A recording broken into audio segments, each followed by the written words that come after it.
Good morning, student. The today topic is non-core data. Basically, organisms are classified into two categories. One category is the coordinate and another category is non-coordinate. Basically, coordinate और non-coordinate में जो basic difference है वो ये है कि यदि note code present है, ठीक है, तो उसको हम कोडेट में कंसिडर करेंगे and in case of the absence of the notochord it is known as the non कोडेट। तो जितने भी लोअर एनिमल है उनको हम क्या कहते हैं, नॉन कोऑर्डिनेट में कंसीडर करते हैं, ठीक है। तो non coordinate basically animal kingdom include 35 phylum है और जिसमें 24 जो है वो माइनर फाइलम आते हैं और जो 11 है वो मेजर फाइलम में आते हैं, ठीक है। Absence of the notochord, it is the characteristic of the notochord is absent. Non coordinate include the following phylum. जो नोटोकोड है उसमें ये फाइलम है, ठीक है। तो स्टार्टिंग होती है phylum porifera. Porifera is the simplest phylum. The body organization is the cellular. इसका जो बॉडी ऑर्गेनाइजेशन होता है वो सेलुलर होता है, कोई कॉम्प्लेक्सिटी नहीं पाई जाती, केवल इंडिविजुअल लेवल पे सेल जो है वो फंक्शन करती है, ठीक है। बेसिकली पोरी का जो मतलब होता है, पोरी का मतलब होता है pore are present in the body. Body में पोर प्रेजेंट होते हैं और ये पोर जो है बहुत सारे काम करते हैं, एक्सक्रीशन का काम करते हैं, ठीक है। एक्सक्रीशन के काम के साथ साथ जो फूड है उसको एंगल में हेल्प करते हैं, क्योंकि basically these animals are the marine और द एक्वाटिक एनिमल्स होते हैं। अब एक्वाटिक एनिमल्स जो होते हैं ये दो हैबिटेट में पाए जाते हैं, एक जो है मैराइन हैबिटेट में, एक फ्रेश वाटर हैबिटेट में पाए जाते हैं, ठीक है। मोस्ट प्रिमिटिव ग्रुप है, they are called the sponge. इनको क्या बोलते हैं, हम स्पॉन्ज बोलते हैं। बेसिकली स्पॉन्ज की एक कैरेक्टरिस्टिक होती है कि जब भी कोई एनिमल लिविंग रहता है तो तब तक तो वो अपनी बॉडी में रहेगा और उसके मरने के बाद जो है, डेथ होने के बाद जो है उसकी जो बॉडी है उसको हम यूज कर लेते हैं, जैसे बाथ स्पंज की फॉर्म में यूज करते हैं, ठीक है। तो इसका एग्जांपल ल्यूकोसोलेनिया, साइकन है, स्पॉन्जिला है। These are the example of the sponge. Mostly marine और some are the fresh water. अधिकतर जो एनिमल है इसके वो मैराइन होते हैं, लेकिन कुछ एनिमल ऐसे हैं जो फ्रेश वाटर में भी पाए जाते हैं, ठीक है। इनका जो साइज है वो 1 सेंटीमीटर से 1 मीटर लंबा होता है, यानी ये कुछ सेंटीमीटर से लेके और 1 मीटर तक बड़े होते हैं, ठीक है।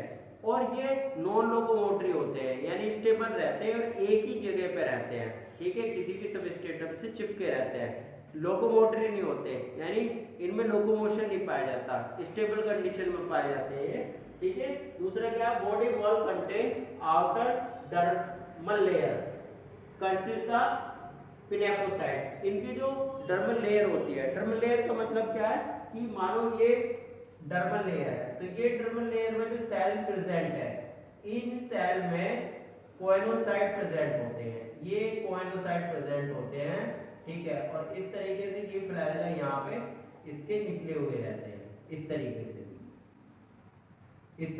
कोएनोसाइट जो सेल्स प्रेजेंट होती है, ठीक है।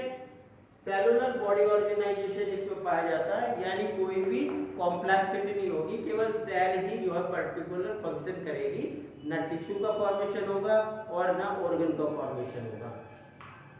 द सेल ऑलमोस्ट इंडिपेंडेंट, जो सेल है वो इंडिपेंडेंट होगी। डिप्लोब्लास्टिक होगा ये। डिप्लोब्लास्टिक का है कि 2 जर्म लेयर बनेगी, एक एक्टोडर्म बनेगी और एक एंडोडर्म बनेगी, यानी 2 लेयर का फॉर्मेशन होगा।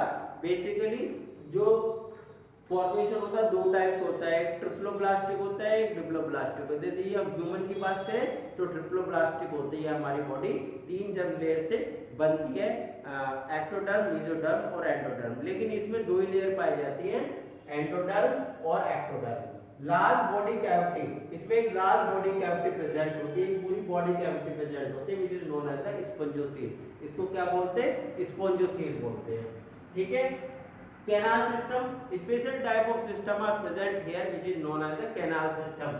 This system is generally support और the help in the different type of the activities such as excretion, such as the nutrition। तो न्यूट्रिशन में हेल्प करता।